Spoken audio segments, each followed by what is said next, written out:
E se fosse possibile tramite le nuove scoperte sovvertire il paradigma della storia, andiamo tramite tutto un insieme di nuove ricerche di cui l'archeologia tradizionale non sembra neanche preoccuparsi, questo perché forse vanno contro gli interessi accademici dei professoroni che tutto sanno, è letteralmente possibile retrodatare la storia umana, arrivando a concettualizzare una possibile civiltà evoluta che ha abitato il pianeta Terra prima e durante l'ultima era glaciale.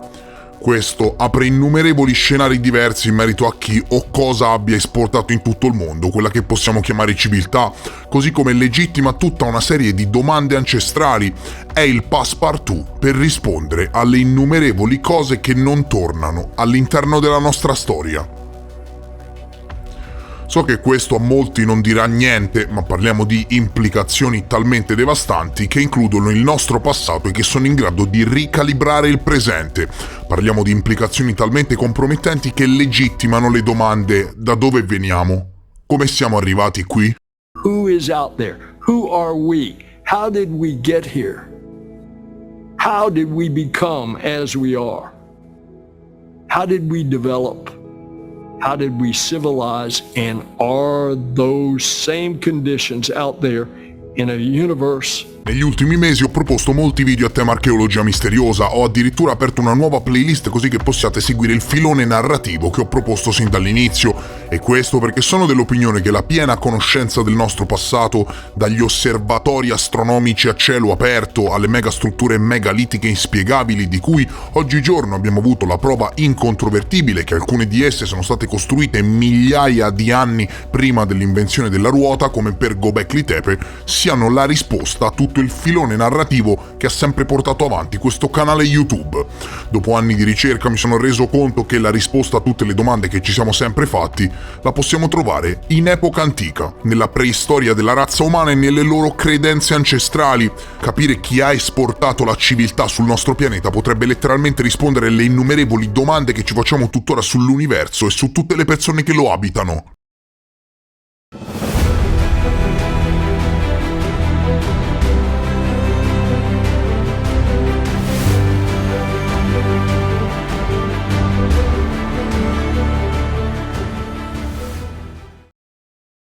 La versione tradizionale della storia afferma che dopo la fine dell'era glaciale, su loro iniziativa, i nostri antenati cacciatori-raccoglitori iniziarono a coltivare, ad allevare il bestiame, a costruire templi e strutture megalitiche impossibili, fino a che le prime civiltà nacquero all'incirca nel 4000 a.C.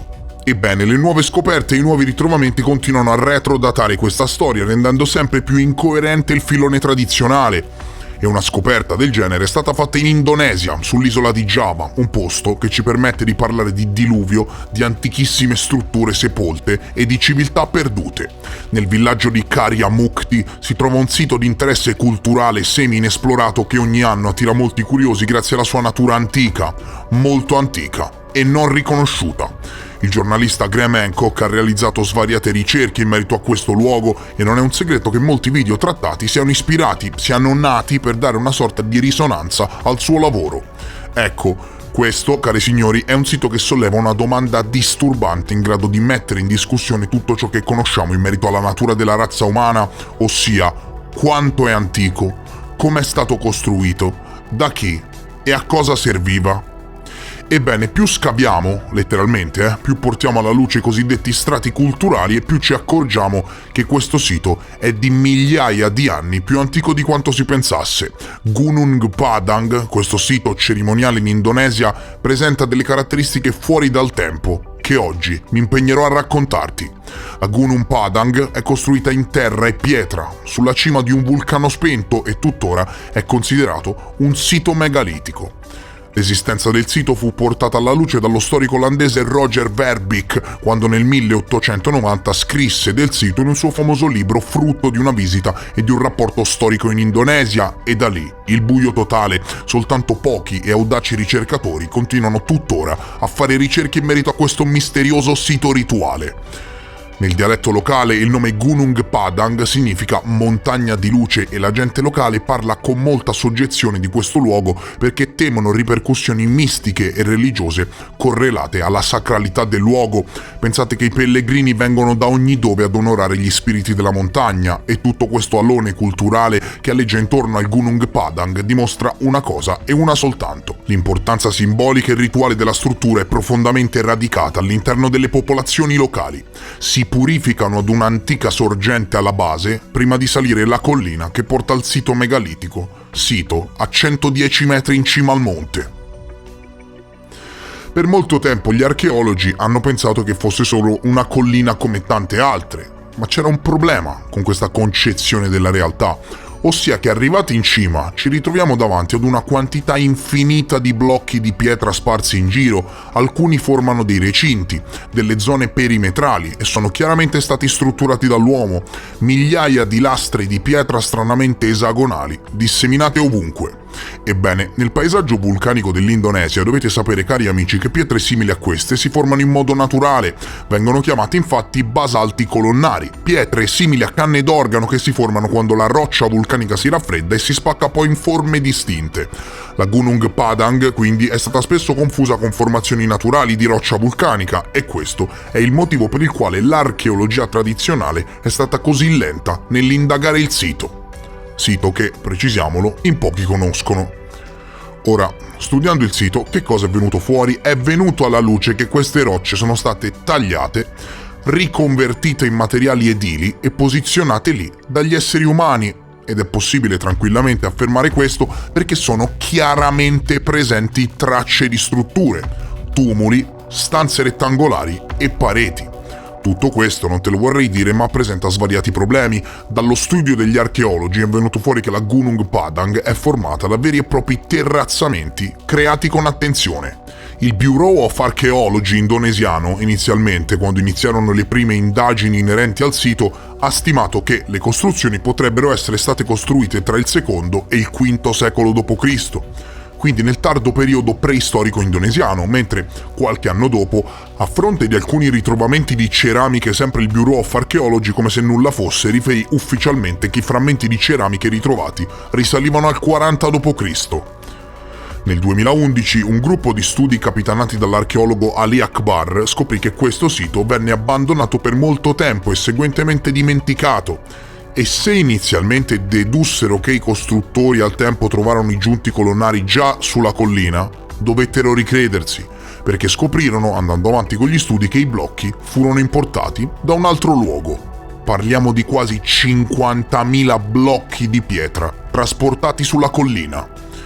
Quando la squadra del dottor Akbar indagò il sito, trovarono evidenti tracce di presenza umana in due distinti strati culturali. Ascoltatemi bene, onde evitare fraintendimenti. Un primo strato culturale risale al 500 a.C. e quindi demolisce, letteralmente annichilisce, le prime falsità proposte dal Bureau of Archaeology.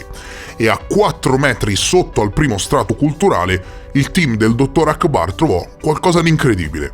Trovò uno strato culturale che testimonia la presenza umana nel sito, risalente al 5200 a.C. Per capirci, 1200 anni prima dei Sumeri. Ecco, andiamo per gradi. Il team del dottor Akbar, nella trasmissione di Graham Hancock, si è detto letteralmente scioccato davanti alle telecamere. Parliamo di un sito megalitico in una regione dove nulla dice che a quel tempo ci fosse qualcosa di diverso dai classici cacciatori-raccoglitori. Questo luogo è unico e ci fa chiedere che cosa riuscì a motivare le popolazioni del tempo a trasportare su una collina qualcosa come 50.000 blocchi di pietra con lo scopo di costruire un centro rituale astronomico a cielo aperto. Il fatto del centro cerimoniale astronomico a cielo aperto è consigliato dal fatto che la struttura si trova sopraelevata e dal fatto che non è un luogo di sepoltura, perché non sono mai state ritrovate né ossa né scheletri. Qui abbiamo a che fare con un vero e proprio mistero che nessuno, e ripeto nessuno, è riuscito a spiegare con la storia convenzionale. Un sito megalitico fuori dal tempo che non dovrebbe esistere. Ma non è tutto, assolutamente no, le cose che vi ho raccontato finora grattano solo la superficie, in tutti i sensi, perché attraverso determinate indagini che permettono con l'utilizzo della tecnologia di guardare più in profondità nel cuore della collina è venuto fuori qualcosa di veramente incredibile, qualcosa di letteralmente fantastico in grado di riscrivere la storia. Sulla base delle controversie correlate al sito, basandosi su determinati rilevamenti, Danny Hilman Natawijaja, un geologo indonesiano esperto in geologia dei terremoti e geotettonica che ha studiato al Caltech e che adesso lavora presso l'Istituto di ricerca sulla geotecnologia per l'Istituto Indonesiano della Scienza, e quindi non esattamente il primo Jimmy della stazione, ha suggerito che il sito fosse stato costruito come una gigantesca piramide a gradoni, databile fra i 9.000 e i 20.000 anni fa, il che implica l'esistenza di un'antica civiltà avanzata altrimenti sconosciuta. Sapete cosa è successo dopo le dichiarazioni e gli studi ufficiali del professore?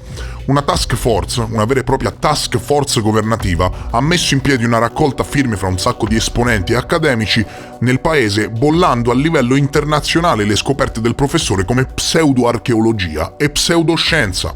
Gli eventi hanno di conseguenza interessato Graham Hancock, che ha fatto risuonare le evidenze inerenti al Gunung Padang in tutto il mondo, e tuttora nessuno sa con certezza quanto sia antico questo luogo.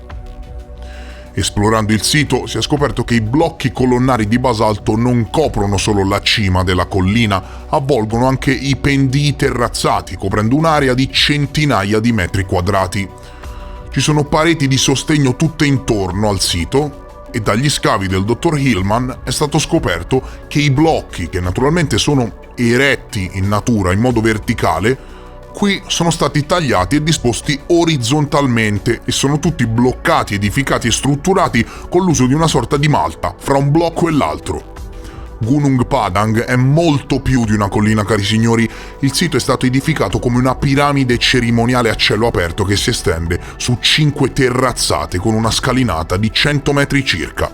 L'intera collina è circondata da mura di sostegno di basalto colonnare che si estendono per circa 200 metri.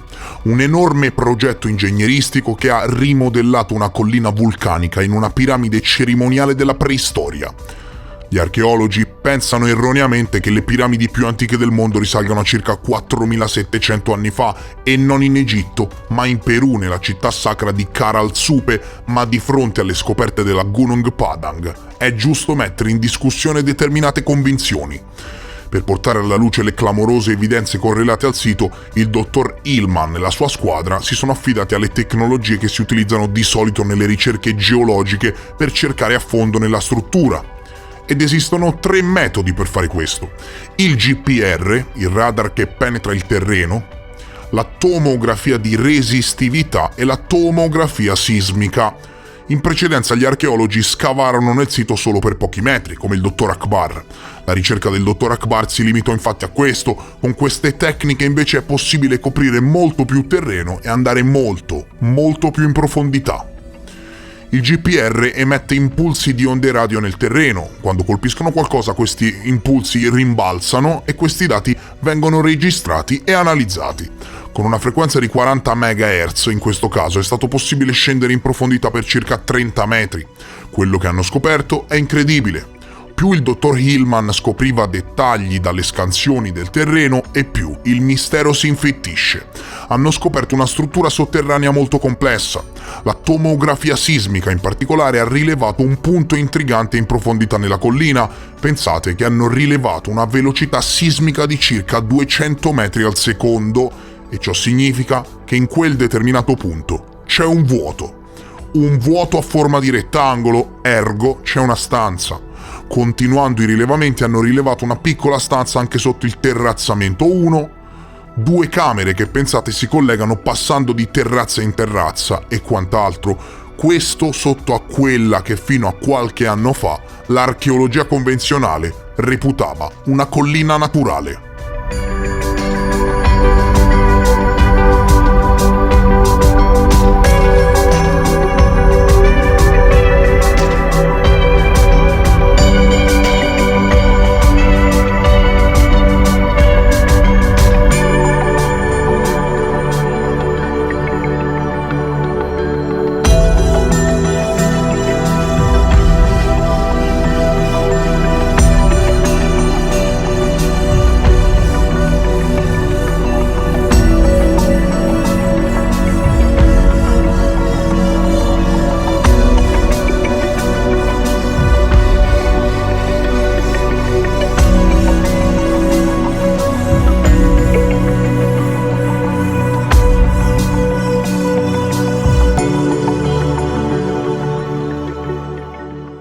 Quello che il dottor Hillman e la sua squadra hanno scoperto sono almeno 3 camere rettangolari che vanno in profondità, l'una rispetto all'altra, in profondità all'interno della collina, tutte collegate fra loro da un passaggio, una struttura molto, e ripeto molto simile a quelle trovate all'interno delle piramidi egizie. La prima stanza nella Gunung Padang è a 10 metri di profondità, forse un ingresso di qualche tipo con un tunnel che porta ad una camera più grande e un altro passaggio che porta all'ultima camera, sita ad una profondità di 25-30 metri, tutte e 3 situate lungo l'ingresso centrale al sito. Gli scavi per accedere alle camere non sono mai stati autorizzati dal governo.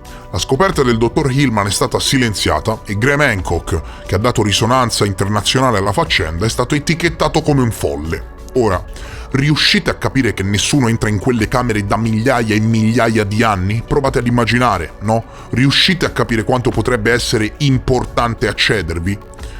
Chiariamo subito, ok? Chiariamo subito. La linea temporale accettata dalla storia umana, quella classica, che studia a scuola, ci dice che la tribù di cacciatori-raccoglitori che viveva in cima alla Gunung Padang circa 7000 anni fa non sarebbe mai stata in grado di costruire una struttura così complessa.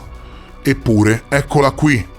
Ora capisci perché ho intitolato il video "Il sito archeologico che non dovrebbe esistere"? Perché semplicemente per la narrazione ufficiale la tribù di cacciatori-raccoglitori che viveva in cima alla Gunung Padang circa 7000 anni fa non sarebbe mai stata in grado di costruire una struttura del genere. Ecco tutto. E quindi, scusate, ma chi l'ha costruita? È evidente che c'è una falla temporale non indifferente, se mi permettete. Per datare questa collina, come avranno mai fatto? Il dottor Hillman e la sua squadra si sono affidati ad una tecnica molto comune e verificabile, al carotaggio. Come previsto, i campioni dei primi 2 strati risalgono ad un periodo di tempo che va dal 1000 al 7000 a.C. e già qui prove archeologiche inconfutabili e replicabili e verificabili alla mano. È stata annichilita qualsiasi menzogna mai proposta in merito al sito dall'archeologia convenzionale.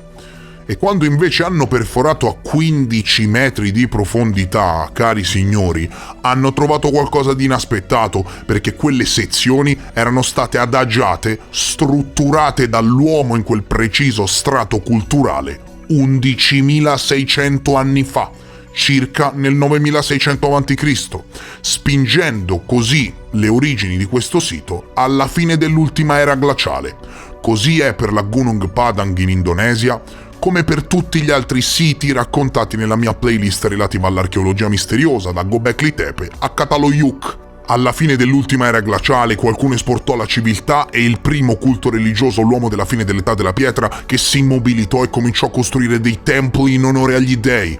E la Gunung Padang è un'ulteriore prova di cui nessuno ti parla, che può letteralmente retrodatare la storia umana. Sapete dai carotaggi più estremi fatti dal dottor Hillman cosa si ottenne?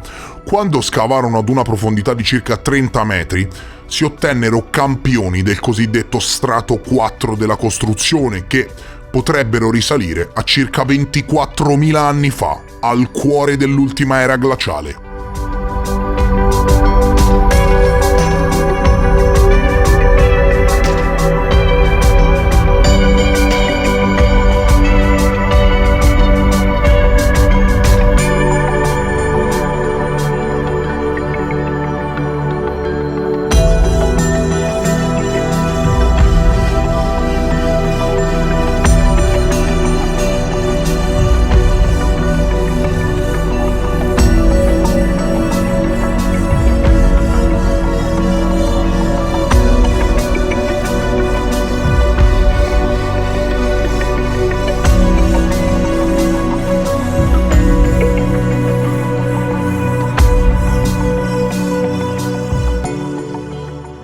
Il dato in questione è ancora incerto e quindi prendono in considerazione molto di più il carotaggio numero 3 che con più campioni riporta l'età della struttura al 9600 a.C., ma sappiate che esistono carotaggi del sito di Gunung Padang datati a circa 24.000 anni fa, rendendo probabilmente la Gunung Padang uno dei primi insediamenti religiosi rituali della storia umana.